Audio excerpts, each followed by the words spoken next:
Hello everyone, I'm back. And sa videong to, magtatakutan tayo. Pero bago yan, intro, pasok.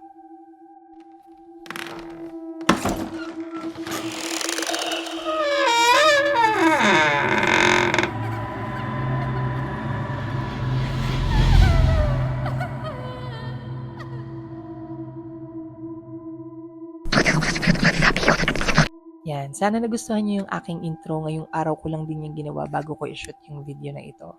And ang story na aking ikikwento ay galing sa FEU Secret Files Community. Ilalagay ko na lang dyan sa description box yung link ng kanilang page para makapagbasa kayo ng iba't ibang horror stories. Ang title ng kwentong babasahin ko ay Kain Na. Nakisleep over ako sa bahay ng friend ko dahil may pinuntahan kaming party. Kuya niya lang yung nandun, pati yung kasambahay nila. Patay na rin halos lahat ng ilaw. Yung friend ko naman, pumunta na ng CR para maglinis na daw ng katawan at para makatulog na rin kami. Kaya hinintay ko siya dun sa may sopa. Nakaupo lang ako noon at nagche-check ng mga pictures namin nang marinig ko si Ate Marie, yung kasambahay nila. Kain na, sabi ng kasambahay nila. Hindi ko nakita yung mukha niya nun kasi galing siya sa kusina at late na rin akong lumingon sa kanya. Kaya likod niya lang yung nakita ko. Nakasuot siya ng all white at wagwag ang buhok niya na pinagtaka ko kasi lagi siyang nakapusod kapag makikitulog ako sa kanila. Pumunta ako dun sa kusina para i-check yung pagkain na hinanda ni Ate Marie. Pero wala sa mesa. So baka nasa ref. Kaya inantay ko na lang yung kaibigan ko kasi ayoko naman mga ilan sa bahay nila. Nung nadaan yung kaibigan ko sa kusina, inaya ko na siyang kumain kasi naghanda si Ate Marie. Minura niya ako noon at wag daw ako magbibiro ng ganun. Kaya nagtaka ako at nagtanong. Pero hinila niya lang ako at pumasok sa kwarto para matulog nang nakasindi ang ilaw. Kinabukasan, tinanong ko siya. Nakahiga pa kami noon at nakatulala. Pero di niya ako sinasagot. Sabi niya lang, buti pinatay mo.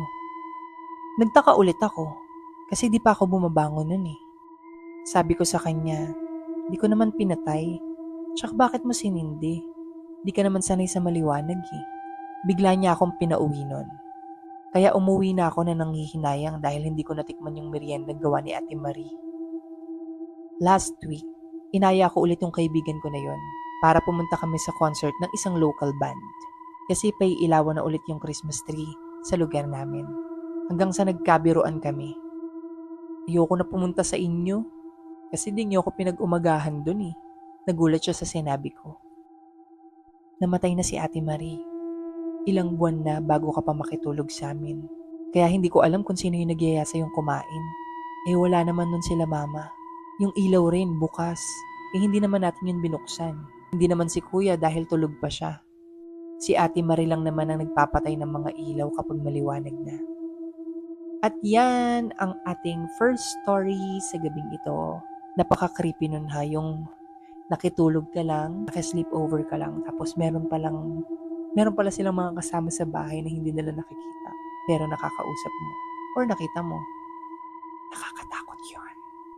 Kung meron kayong mga stories na gusto nyong ipabasa para ma-feature sa ating channel, pwede nyo akong message sa aking TikTok account.